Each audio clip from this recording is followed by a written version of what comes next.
Madame, Messieurs, bonsoir. Bienvenue dans Samedi Sport. Bienvenue sur Innov Télévision.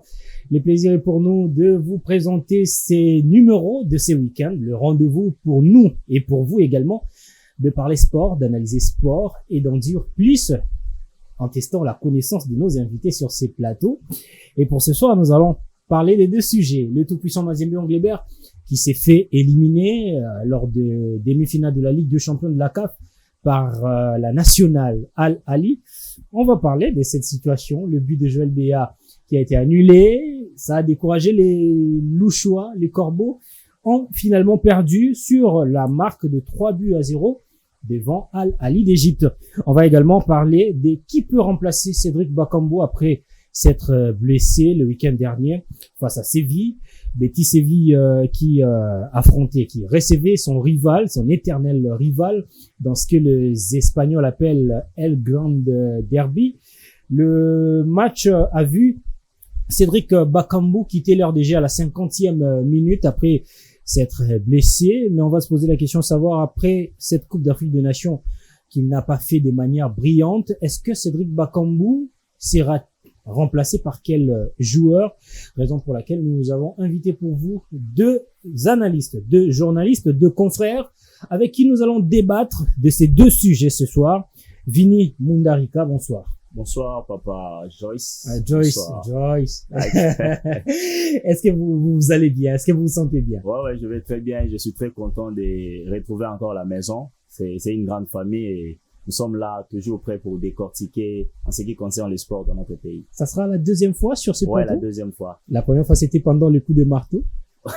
Pendant le coup de marteau de l'autre côté de la Côte d'Ivoire. Vous étiez en déplacement, mais nous avons été bien accueillis ici avec le frère Sam, que je salue en passant. Donc, j'espère que l'équipe est toujours costaud pour faire du bon travail. Ah, la relève a été assurée lors de nos déplacements pendant la Coupe d'Afrique des Nations.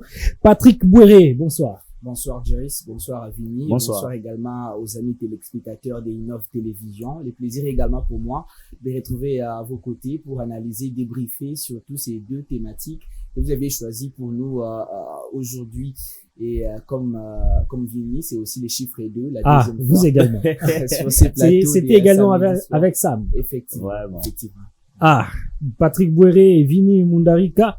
Voilà, ce sont nos deux invités de ce soir, journalistes à DRC Sport et Canal numérique, chaîne émettant en République démocratique du Congo. On va donner le go de notre émission de ce soir avec cet élément qui illustre le premier sujet de la soirée. Tout puissant Mazembe Anglebert, une défaite de trop en compétition africaine interclub. On suit cet élément et on se retrouve juste après.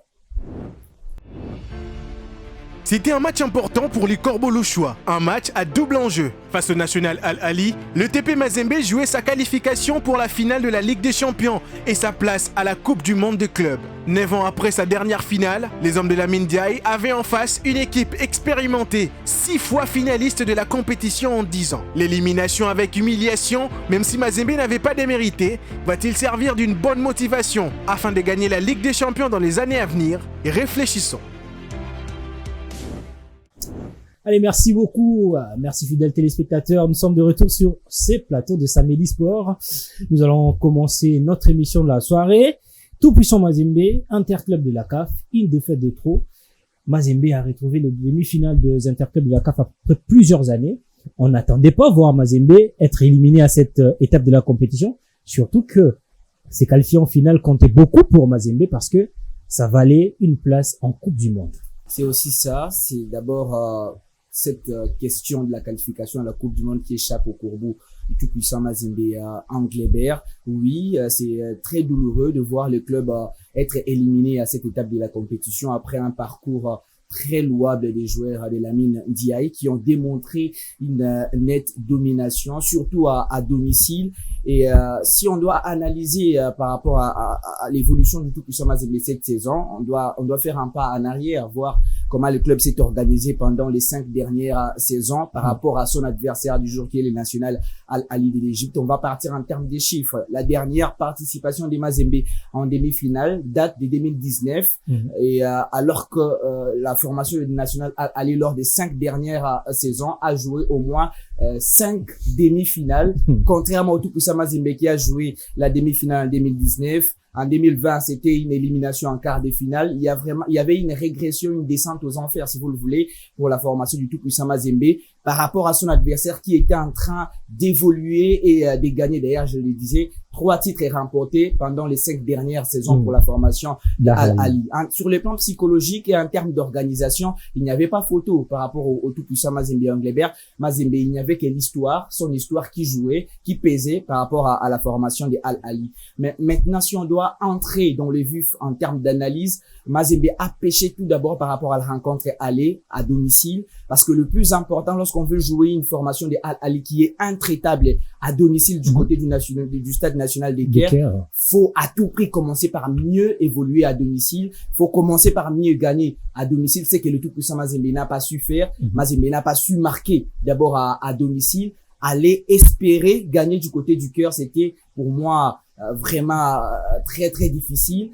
Et sur le plan psychologique aussi, on doit les dire, l'arbitre du match n'a pas pu aider la formation du tout-puissant Mazembe Englebert à aller chercher cette qualification, parce qu'on les dit, être juste, être au milieu, être arbitre, ce n'est pas avoir des partis pris, mais partis pris en quelque sorte pour cet arbitre, c'était le fait de les voir siffler des fautes contre le tout-puissant Mazembe Englebert, alors que pour la formation de Al-Ali, on sentait qu'il était un peu trop large, et jouer en face des publics de la formation de Al-Ali, c'est très très très difficile, et la formation du tout-puissant Mazembe Englebert a fini par céder, parce qu'on sait que lorsqu'on joue en face d'un club du nord de l'Afrique, sur le plan psychologique, en termes des résultats, c'est difficile parce qu'ils sont très forts, ils savent comment gérer un match, ils savent comment tenir un résultat, ils savent sur le plan psychologique comment aller inquiéter l'adversaire, et c'est que Lamine Ndiaye et ses joueurs n'ont pas su gérer lors de cette demi-finale retour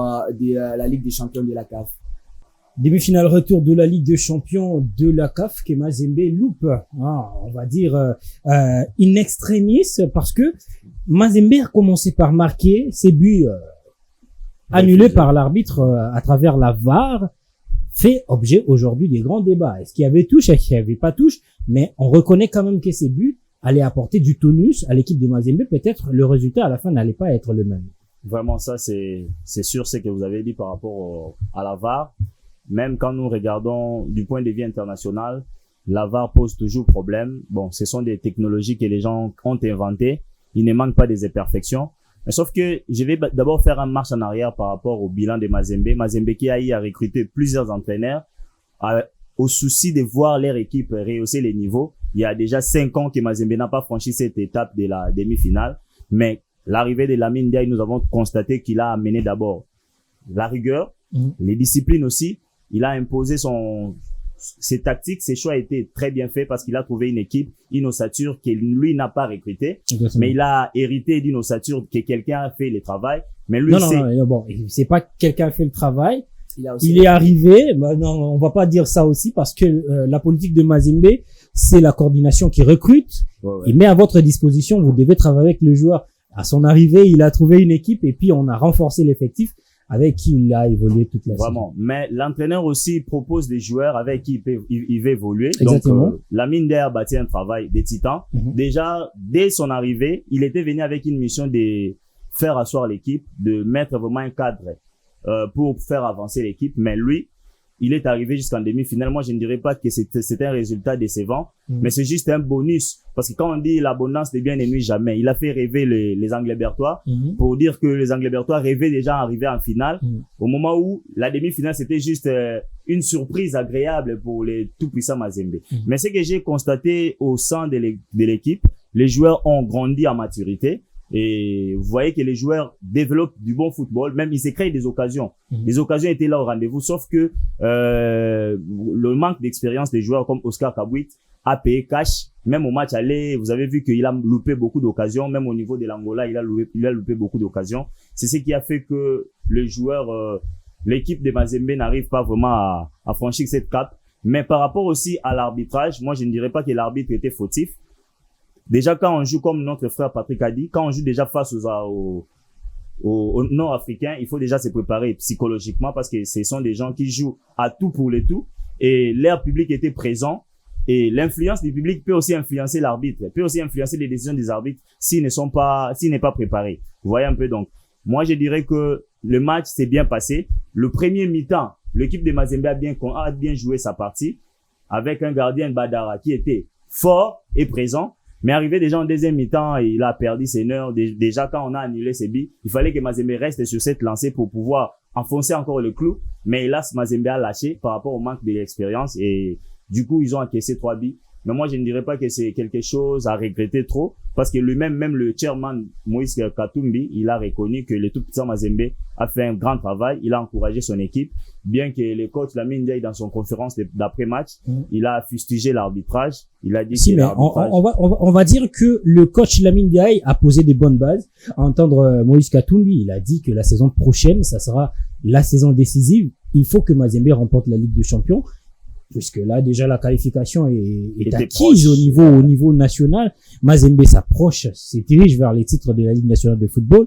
Est-ce que vous pensez que le base posé aujourd'hui par Lamine Ndiaye pourrait amener Mazembe à jouer la finale la saison prochaine? Merci. Le base posé par Lamine Ndiaye pourrait vraiment amener Mazembe à décrocher la Ligue des Champions. Pourquoi pas? Parce que Lamine Ndiaye, c'est déjà quelqu'un qui connaît la maison. C'est un fils maison. Il connaît les circuits de Mazembe. Il connaît comment faire. Et c'est un entraîneur très expérimenté. Moi, je pense que c'est qu'il a déjà fait cette saison avec Mazembe, arrivé déjà en demi-finale, bien qu'éliminé. Comme notre frère a exposé ici, déjà, vous voyez une équipe d'Al-Ahly qui a fait 5 dernières années. Il était toujours dans les derniers carrés de cette grande compétition. Donc, faire déjà face à Al-Ahly, c'était pas facile. Mais moi, je pense qu'avec l'arrivée des Mercato, tout ça, vous verrez que Mazembe va encore renforcer son ossature pour pouvoir rivaliser avec tous les cadors africains.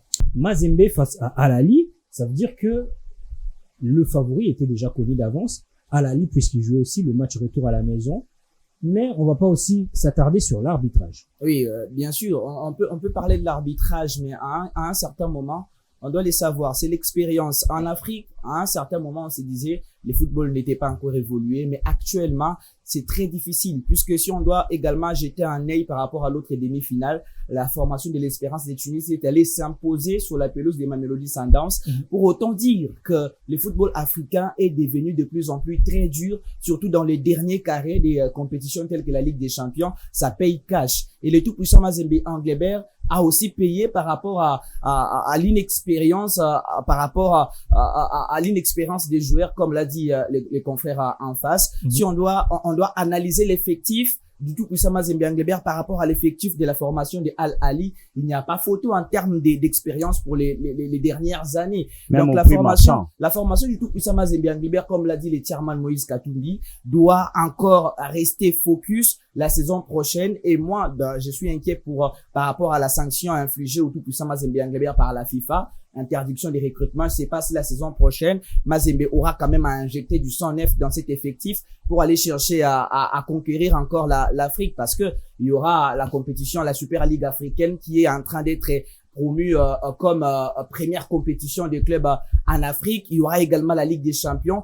Il faudra que le tout-puissant Mazembe Anglebert puisse être très engagé, très soudé pour aller chercher à mieux représenter la République démocratique du Congo la saison prochaine lors dans ces deux compétitions. Mais si on doit analyser ce qu'a fait Lamine Ndiaye, moi je suis vraiment bluffé par la manière de faire, puisque de clubs tels que le tout-puissant Mazembe Anglebert, les plus difficiles, c'est gérer d'abord les groupes. La saison dernière, avec Pamphile Miayo, on a vu des déclarations ici à Kinshasa. Pamphile Miayo qui n'a pas su gérer son groupe. On a vu des déclarations disant qu'il y a certains joueurs qui jouaient contre les tout-puissants Mazembe Anglebert. Entre autres, on a cité les capitaines Joyce Issa Mampeko et les joueurs quinois surtout par rapport à la défaite du tout-puissant Mazembe Anglebert devant l'AS Vita Club. Mais depuis l'arrivée de Lamine Ndiaye au sein du TP Mazembe, on a senti que c'est un entraîneur qui a su remobiliser sa troupe. C'est un entraîneur qui a su galvaniser ses joueurs. Il a trouvé une bonne formule. Surtout lors des rencontres de la Ligue des Champions. Il y a eu une victoire d'ailleurs lors de la Super Ligue africaine devant la formation de l'Espérance de Tunis du côté de la Tanzanie. Et si on doit mettre tout ça en exergue, on voit qu'il y a une formation du TP Mazembe qui a bien fait son travail, puisqu'au début de la saison, personne n'est donné du crédit à Mazembe pour atteindre l'étape des demi-finales. Et pour moi, atteindre déjà cette étape des demi-finales, c'était une réussite. Mais pour un club tel que Mazembe, en termes de son histoire, il fallait à tout prix aller répondre à Al Ahly lors de cette étape des demi-finales, retour. Mais c'était très difficile sur les papiers. Lorsqu'on a fait les tirages, j'ai vu Al Ahly. Je me suis posé énormément de questions pour savoir est-ce que la formation des Mazembe sera Restons sur vos mots. Restons sur vos mots. Lorsque vous avez vu sur le papier le tirage au sort, puisque vous l'avez dit, je reste sur ce que vous dites pour vous relancer. Al Ahly qui joue la finale et la perd en 2017 face à Wydad. Elle la perd également en 2018 face à l'Espérance de Tunis. La saison qui suit ne joue pas la finale. La saison 2020, elle joue encore la finale face à Zamalek. Al Ahly remporte la finale, remporte également en 2021, remporte également en 2023 et va jouer. Donc, si on va remonter le temps juste de 2017 jusqu'en 2024, Al Ahly va jouer jusqu'à là la sixième finale en Ligue des Champions. Et Mazembe, ça allait peut-être être la deuxième finale ratée depuis 2015 sur papier.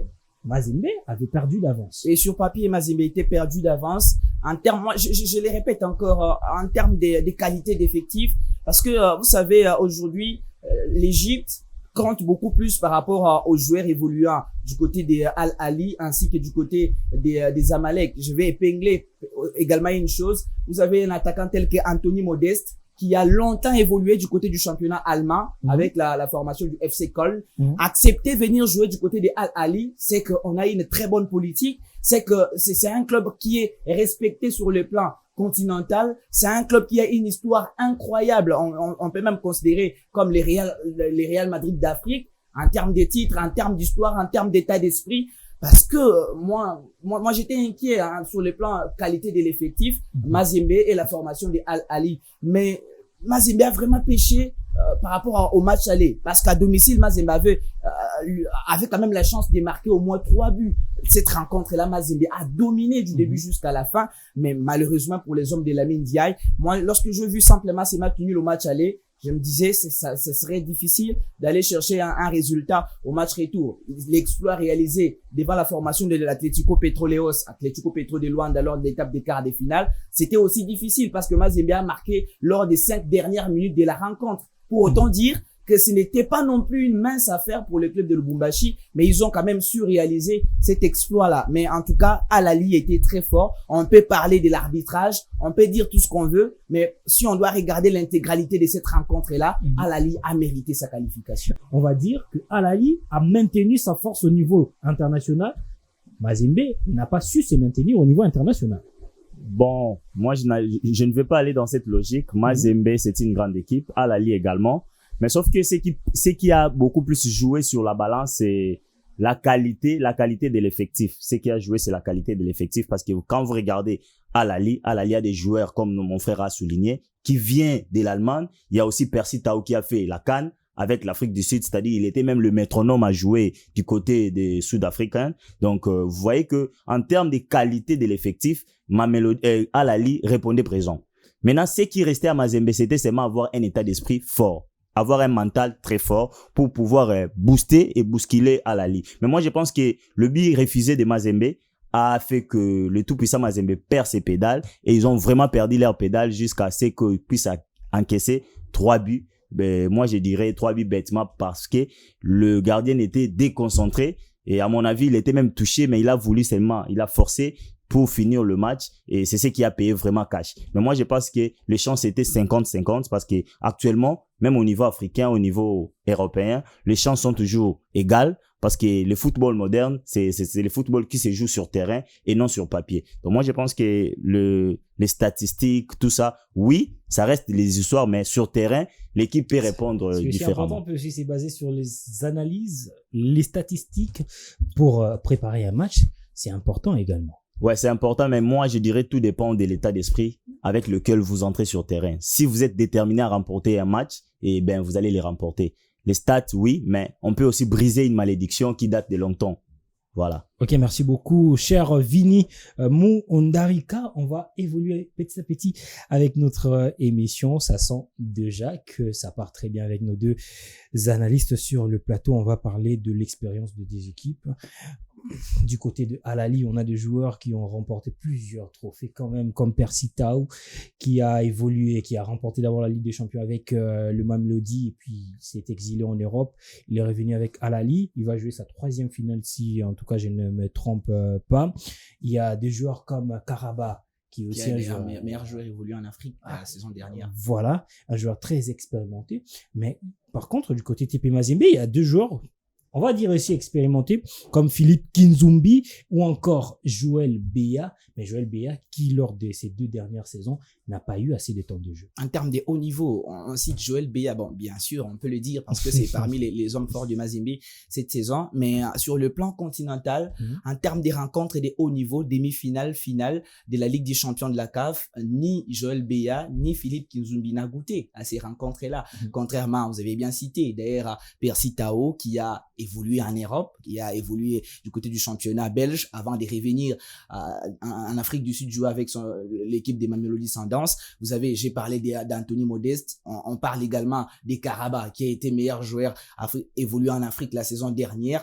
C'est presque une équipe, c'est une histoire, c'est un état d'esprit pour ces clubs Al Ahly. Et en termes de gestion également des rencontres, la formation de Al Ahly est préparée sur ces plans-là. Regardez comment ces clubs a su gérer les matchs allés au stade TP Mazembe. Vous avez l'impression que c'est facile. Vous avez l'impression que c'est les Real Madrid devant Manchester City. Vous avez ces clubs-là qui sait souffrir. C'est ces clubs-là qui peut accepter de défendre derrière et savoir dicter les temps d'un match. Parce qu'on savait que le point fort de cette formation, c'est à domicile, au Stade National du Caire. Là, moi, je dirais même, c'est l'endroit où ces clubs aiment mieux se retrouver.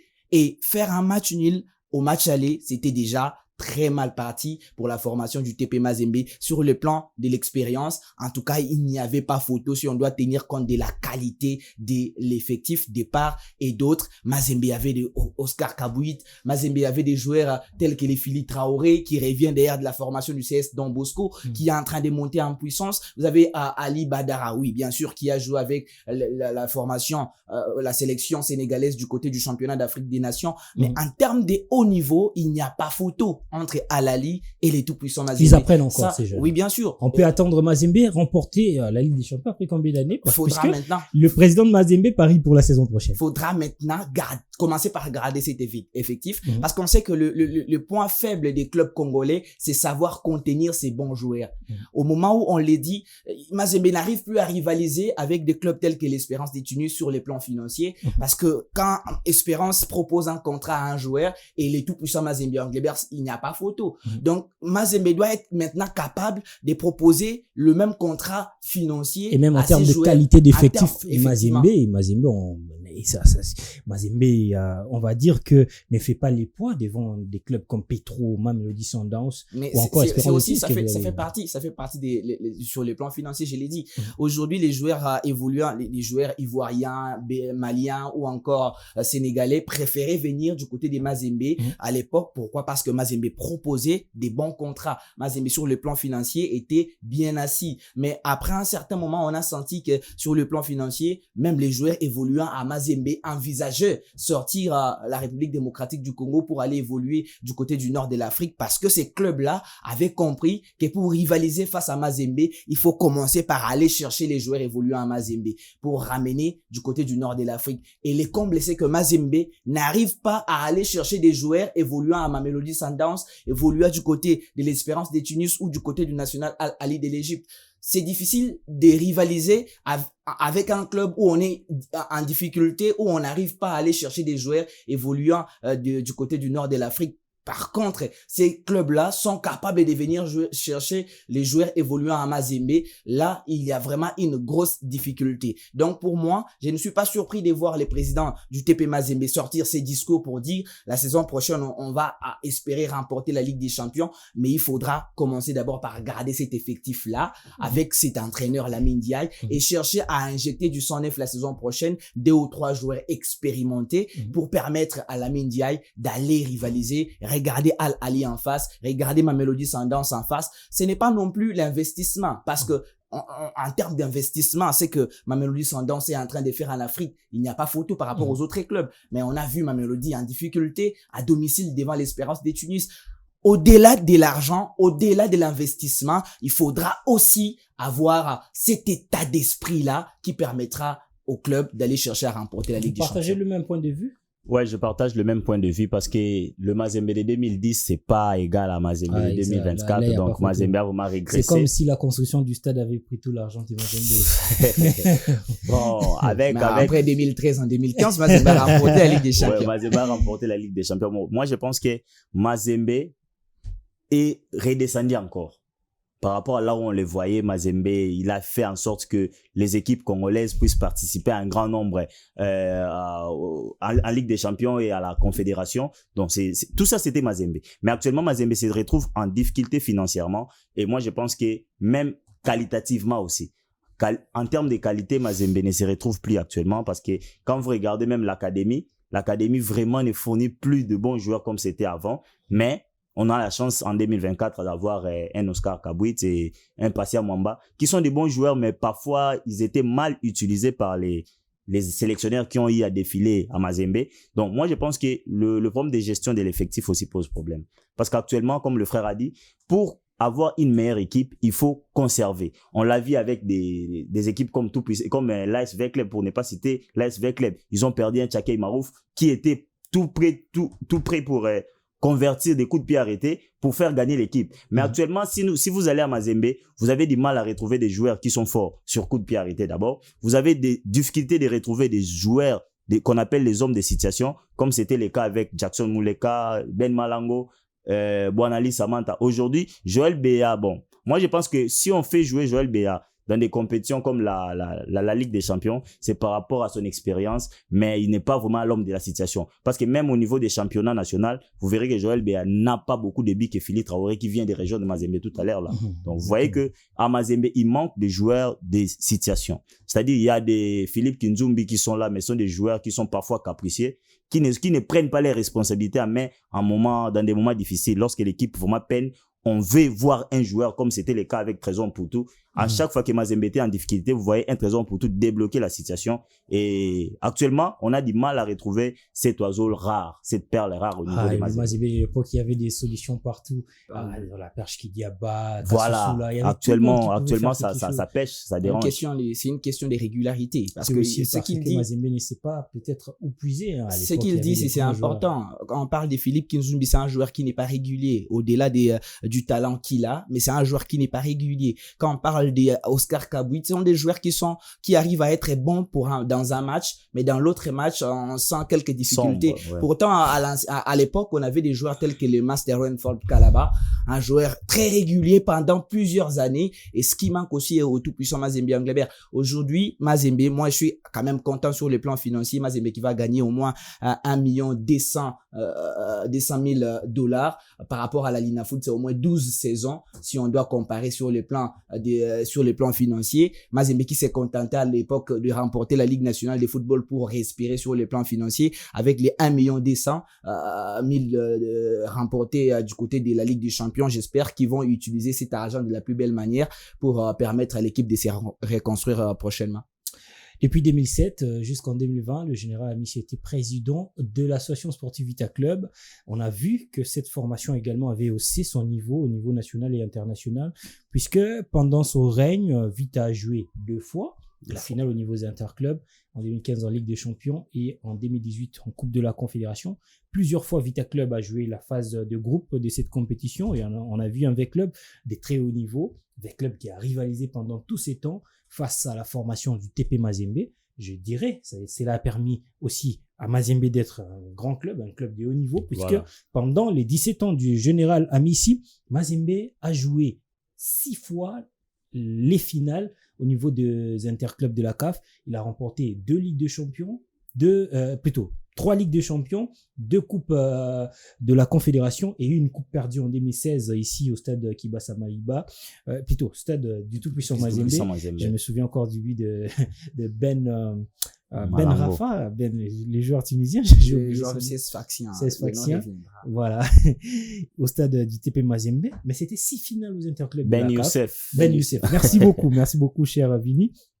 Ben Youssef, au stade du tout-puissant Mazembe Anglebert. On va dire aussi que, on va finir par cette question-là sur ces sujets, que le niveau baissé de l'AS Vita Club et des autres clubs au niveau national a impacté aussi sur la forme de Mazembe. Là, c'est un bon diagnostic parce que vous avez vraiment touché le point essentiel. Parce que pour mieux rivaliser à l'extérieur, il faut d'abord avoir des concurrents ou des rivales au niveau interne. Parce que, comme vous l'aviez brossé ici, pendant que Vita était dans son moment de gloire, Mazembe aussi faisait un effort toujours pour rivaliser au niveau d'abord interne avant d'aller rivaliser les équipes africaines au niveau extérieur. Voilà, le tout-puissant Mazembe aujourd'hui ne fait pas le poids avec des grands clubs africains, entre guillemets. Pourquoi? Parce que notre championnat d'abord ne garantit pas à ce que les tout-puissants Mazembe aient ces niveaux-là. Parce que déjà, si on veut bien rivaliser à l'extérieur, il faudra d'abord commencer au niveau interne. C'est-à-dire, au niveau interne, nous avons un ASV Club qui peut faire mal à Mazembe, booster Mazembe pour que Mazembe aussi puisse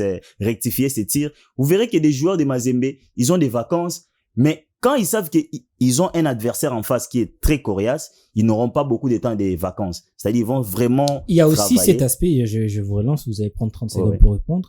Il y a aussi cet aspect où Mazembe joue devant une équipe qui a un grand public. À l'époque, Mazembe pouvait aller à Mbujimai, rencontrer Sanga Balende au stade Kashala Bonzola. Kashala Bonzola. Ouais. Non, c'est Kashala, c'est l'actuel. Kashala Bonzola. Non, Kashala, c'est l'actuel. L'ancien, là. Shikisha. C'était chaud à Shikisha. Avec sa pelouse là.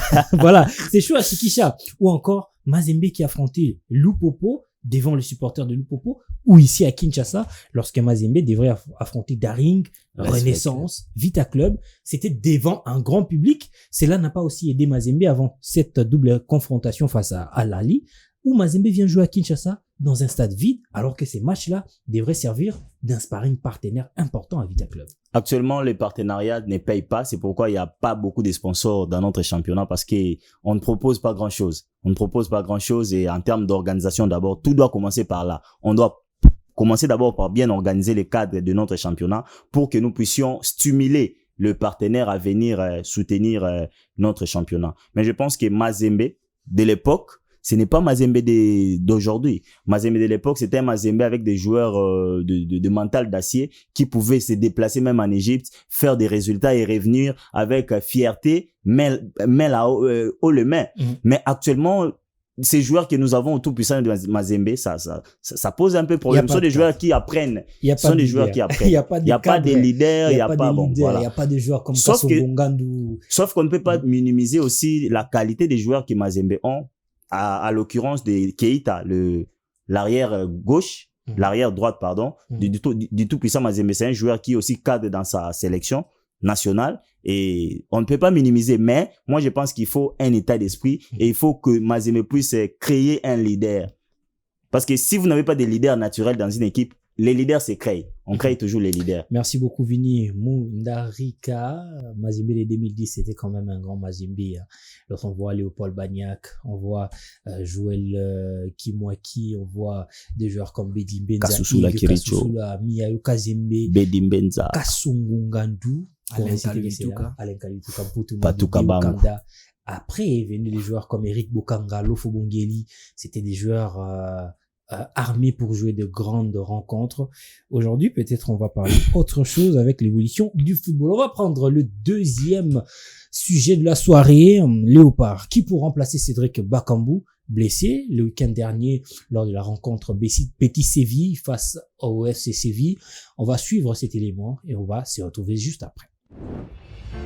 Une Coupe d'Afrique catastrophique pour Bakambu. C'est encore insuffisant. Le leader de l'attaque des Léopards s'est blessé les week-ends derniers lors du derby face à Séville. Le staff médical n'a pas encore rendu public la durée de son indisponibilité et la nature de sa blessure. Cette blessure est la deuxième en moins de 2 mois pour le Congolais. Et celle-ci, signe de la fin de saison, selon certaines langues, et probablement son absence pour la 3e et 4e journée des éliminatoires de la Coupe du Monde. Qui pour remplacer Bakagol? Réfléchissons. Nous sommes de retour sur ces plateaux de Samedi Sport, Innov Télévision, Samedi Sport. Chaque samedi à partir de 20h50, nous faisons le débrief des actualités sportives. Et pour le deuxième sujet de la soirée, puisque nous avons déjà parlé du tout-puissant Mazembe en premier, on va parler des Léopards de la République démocratique du Congo avec Cédric Bakambu qui est blessé. la saison est finie pour l'international congolais, à moins qu'il y ait de miracles. À moins d'un mois de blessure pour Cédric Bakambu qui venait de revenir d'ailleurs il y a quelques jours. Très dur après son retour de la Chine.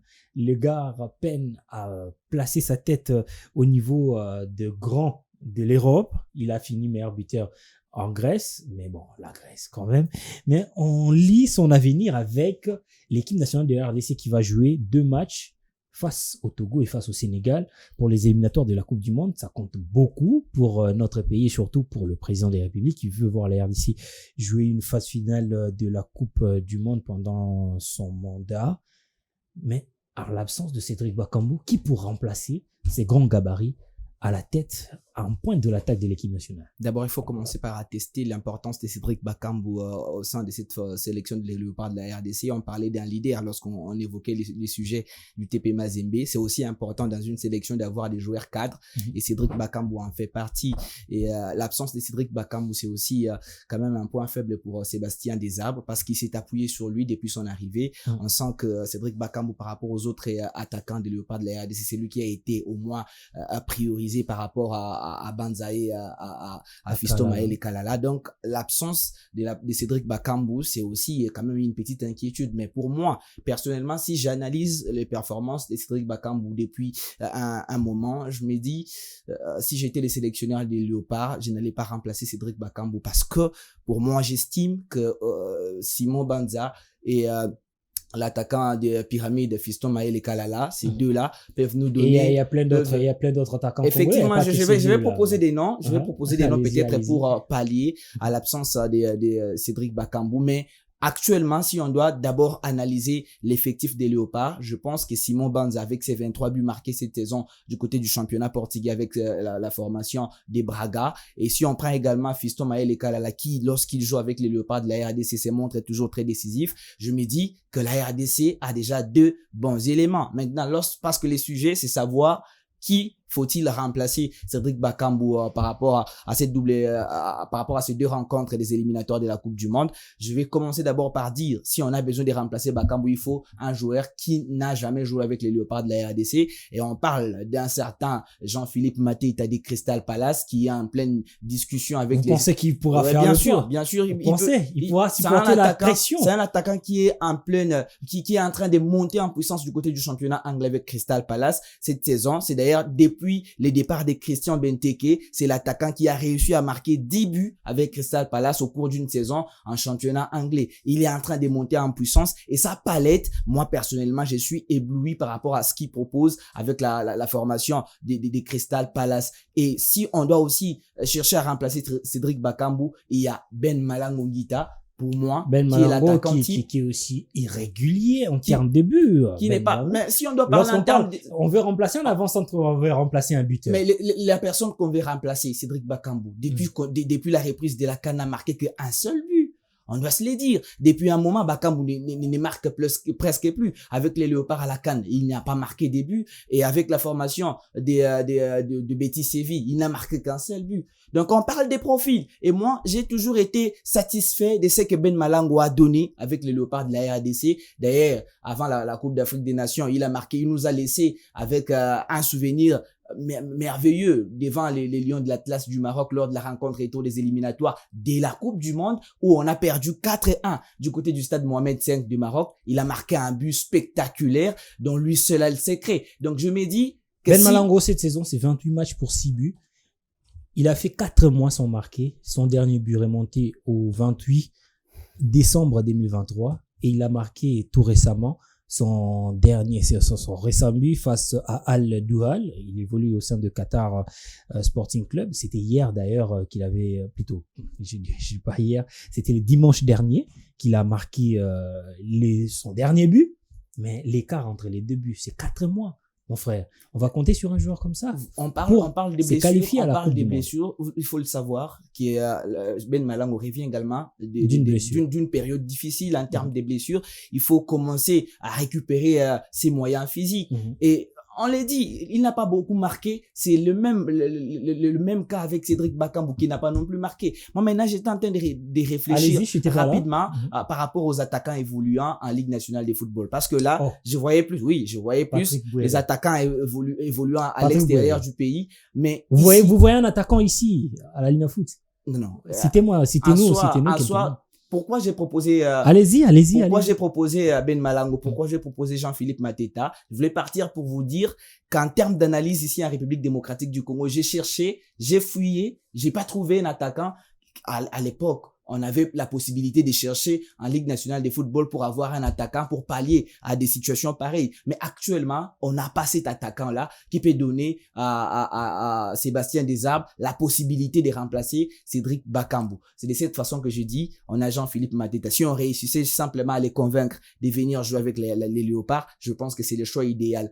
Et si on ne réussit pas avec Jean-Philippe Mateta, moi, j'ai pari pour Ben Malango. Pari pour Ben Malango, ce sont les analyses de notre frère Patrick Bouéré. Vini Mundarika, est-ce que vous partagez les avis de Patrick? Bon, je partage le même avis, mais sauf que je vais ajouter quelque chose là-dessus, parce que quand on parle des éliminatoires de la Coupe du Monde, c'est à un mois.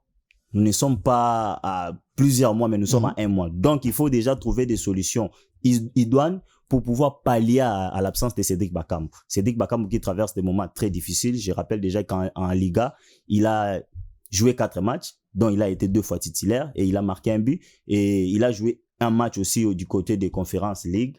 Donc, c'est pas le moindre joueur. Quand à chaque fois il revient de la blessure, on le met sur terrain, c'est parce que l'entraîneur des FC Betis Séville connaît ses capacités et il a déjà laissé ses emprunts au niveau de la Liga, via Villarreal. Donc, moi, je pense que en termes de profil, comme Sébastien Desarbres a déjà annoncé que le 29 mai, on aura un stage bloqué avec des joueurs pour pouvoir préparer, espérons avec tout ce qui se passe avec la politique de notre pays, on ne sait pas, mais espérons que ces stages aient lieu pour que ces stages puissent donner encore de profil à Sébastien Desarbres de faire un bon choix. Mais je pense qu'on peut beau citer les noms des joueurs ici, mais moi je pense que l'équipe nationale appartient au meilleur du moment. Mais je pense qu'actuellement, dans le poste de l'avant-centre, le meilleur du moment, c'est Banza. C'est Banza. Parce que nous avons 3 attaquants. On avait 3 attaquants à la CAN. Cédric Bakambu, Banza et Maele. Tous les 3 avaient des profils très différents. Et je pense que chaque profil est important pour chaque match. Moi, je pense que dans un match où on veut gagner de l'espace, dans un match où on veut conserver, on utiliserait beaucoup plus Banza. Mais ce n'est pas les mêmes profils que Banza utilise au niveau des Braga. Banza, au niveau des Braga, c'est aussi un joueur de couloir, de profondeur. Je ne sais pas si en termes de familiarité, soit en termes de philosophie et du coup ils se sont déjà habitués, la mayonnaise est déjà au rendez-vous. Je pense que ça permet à Banza d'être ce qu'il est aujourd'hui, mais moi j'aimerais qu'on puisse rester dans la logique où on veut mettre Banza parce qu'il est régulier d'abord, parce que c'est ce qui est très important. Du côté des Fiston Kalala Maele, il n'est plus régulier actuellement. Mais c'est un joueur aussi qui peut faire mal avec sa force physique, parce que face à un joueur comme Khalidou Koulibaly, c'est pas.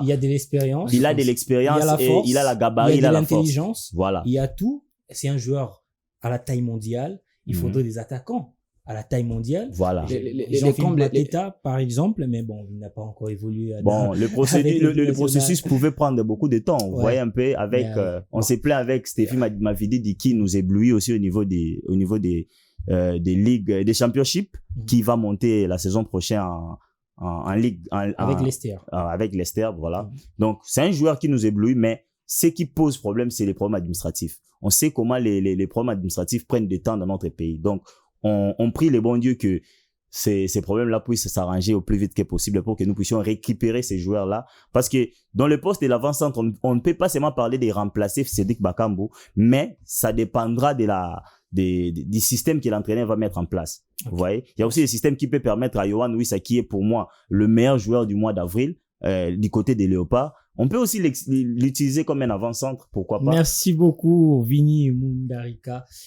On a fini avec nos 2 thématiques de la soirée. On va passer au dernier virage de l'émission. Et c'est juste après cette transition. Allez, nous sommes arrivés à la partie la plus fatidique de la soirée de l'émission Samedi Sport. Samedi Test Sport, monsieur Vini Mundarika, vous prenez la main. Oui, je prends la main. Alors, vous pouvez répondre à la question. Vous pouvez stopper la question pour répondre si vous avez la réponse. Ouais. Sinon, vous allez attendre jusqu'à la fin, 3 secondes pour réfléchir et donner la réponse. D'accord. Messieurs, est-ce que vous êtes prêts? Très près. Merci. Je suis médaillé de bronze de la Coupe d'Afrique des Nations 1998 avec les Simba de la RDC. Dossard numéro D. Je suis l'un des piliers de la qualification de mon pays à cette Coupe d'Afrique des Nations. Ancien joueur des Sodigraph et de Vita Club, j'ai parcouru plusieurs clubs belges, dont Lokeren, Saint-Tron ou Standard de Liège. Avec 54 sélections, j'ai été l'un des gros calibres qui ont mis à défaut l'équipe sud-africaine menée par Benny McCarthy à Kinshasa en 2006. Victoire de la RDC 1-2-0. Coach adjoint lors du championnat d'Afrique des Nations 2014, je suis l'entraîneur qui a mené Renaissance du Congo vers son premier triomphe face à son éternel rival, Barry Clemente. Qui suis-je? Vous laissez la main. Je laisse la main. Patrick Bouéré. Kinkela. Hein? Kinkela. Non. C'est Kimoto Kitankoi. Papi Kimoto. Waouh. J'ai donné d'ailleurs plusieurs plusieurs indices déjà. Plusieurs indices. Il était en 1998, il n'y a pas Kinké là, en 98. Ah, moi, l'indice, c'est l'Afrique du Sud, et puis 98, numéro 2. Lokeren, c'est déjà Kimoto. Ouais. Ah, mais numéro Kinké l'a deux porté aussi. numéro 7. À un certain moment aussi. Patrick Bouéré, il jouait latéral droit, mais il portait le numéro 7. C'est là où j'ai été un peu perturbé. Est-ce que vous êtes prêts, messieurs? Oui, très prêt.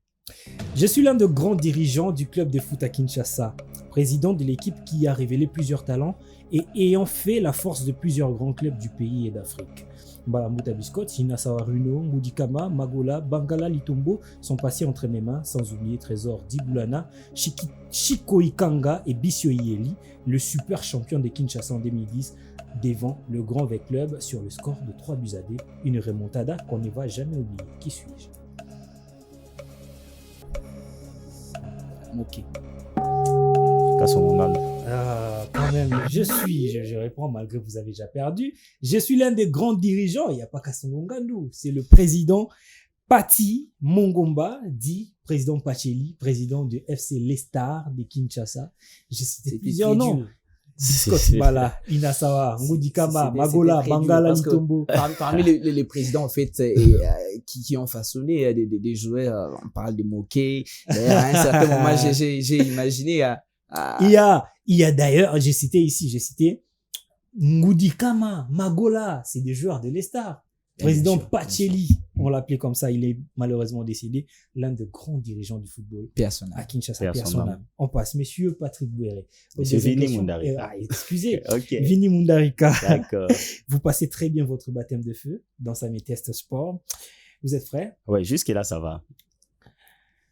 Domicilié à l'époque au quartier populaire Matongé, je suis l'arbitre qui faisait partie des arbitres le plus intègres de la Lifkin et de la FECOFA. Certaines personnes me soupçonnaient cependant d'être tendancier de Vita Club, mais sur le terrain, ce n'était pas le cas. À la fin de ma carrière d'arbitre, je suis devenu chroniqueur à la télévision nationale, RTNC, où j'expliquais les règles de football et donnais mon point de vue sur l'arbitrage lors de grandes rencontres. Je réside actuellement en Belgique. Qui suis-je? Je laisse la main. Aujourd'hui, on dirait qu'on avait Un baptême. Patrick Bouéré. J'ai trop réfléchi ça. Non, c'est là. Ah bon, le suivez à la télé, peut-être vous avez perdu de vue. C'est Monsieur Isidore Libambou. Ah oui. Monsieur Là, Libambou. ça revient. Ça revient, mais ça date. C'est d'ailleurs à travers son nom qu'on s'est souvenu beaucoup plus de la directrice générale de l'RTNC d'un certain temps, Madame Limbambou. Ouais, ok. Voilà. On passe avec Patrick Bouéré. Espérons que je vais au moins sauver l'honneur cette fois-ci. avec une question importante. Je suis certainement l'un des plus grands dirigeants de foot à l'instar de Pati Mongomba ou Lolo Mosango. Je suis président gestionnaire d'un club institutionnel de Kinshasa et j'ai fait un parcours brillant en Ligue nationale de football. Même si je n'ai pas remporté cette compétition, j'ai réussi à battre le TP Mazembe en 2006 à Kinshasa par 2-1 sur un doublé de Lukombo. De grands joueurs sont sortis de mes entrailles, entre autres Ndaya Mbangi. Je suis celui qui a construit le centre sportif de Kimbondo. Je n'ai pas vu ce club grandir car au réveillon du Noël de 2008, j'ai rendu l'âme. Qui suis-je? Je suis le grand constructeur du centre sportif de Kimbondo. Cash de Vita Club. La réponse ne vient pas. Monsieur Kazadi. Ah, non. Vous avez malheureusement la malchance d'échouer à toutes les questions Aujourd'hui, aujourd'hui. toutes les questions ont Ce été... monsieur Falbob Mundabi, président de Sporting Club Inter, il était Grand à l'époque Hôtel. gestionnaire du Grand Hôtel. Aïe, aïe, Je aïe. vous ai Mais donné il deux fallait indices. mettre l'indice Grand Hôtel aussi. Non, non, non. En fait, Deux indices. Ndayambangui est sorti de Inter. Ouais. Et aussi, c'est lui qui a, c'est le centre Kimbondo, c'est lui qui avait construit ça, et c'est sa famille qui a vendu ça à l'AS Vita Club Ok. aux mains de monsieur Ami Sikumba Ditangofort Et Papa Kazadi. On va C'est prendre de la raison, dernière question. Ça sera la question pour vous deux. Ok. C'est certainement la composition de l'équipe nationale de RDC. Vous allez deviner le score et la rencontre du match. C'est pour vous deux. Ok. Kidiaba Mouteba, Chancel Mbemba, Cédric Mongongu, Issa Mampeko, Kiricho Kasusula, Distel Zola, Youssouf Moulumbu, Gilou Sadissou, Cédric Mabouati, Yannick Bolassi, Firmin Moubele. Le match s'est joué entre 2010 et 2020.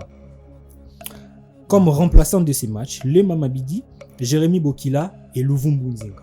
Je reprends la composition. Kidiaba Mouteba, Chancel Mbemba, Cédric Mongongu, Issa Mampeko, Kiricho Kasusula, Distel Zola, Youssouf Moulumbu, Gilou Sadissou, Cédric Mabouati, Yannick Bolassi, Firmin Moubele Ndombe, Le Mamabidi, Jérémy Bokila et Louvumbu Nzinga. 2010, 2020. Je paie. Allez-y. C'est le match RDC-Zambie. Un but partout au score. Vous avez une idée? Je prends Maroc RDC à la CAN. Pas quand même. Maroc RDC, Louvumbu n'a pas joué. C'est la rencontre RDC Côte d'Ivoire, Ouf. perdue à Kinshasa 2-1 Oh là là. au stade Tata Raphaël de la Quétule. Hein, le but de 2 buts, j'ai oublié Quand encore. je vois Jérémy Bokila, ce qui me revient, c'est l'après-Coupe d'Afrique des Ouais, Nations le 2015. but de la RDC était marqué sur 2017. penalty par Cédric Mongongu d'ailleurs. C'était Votre- très dur, c'était très dur aujourd'hui. Vous avez réussi votre baptême de feu. Vraiment.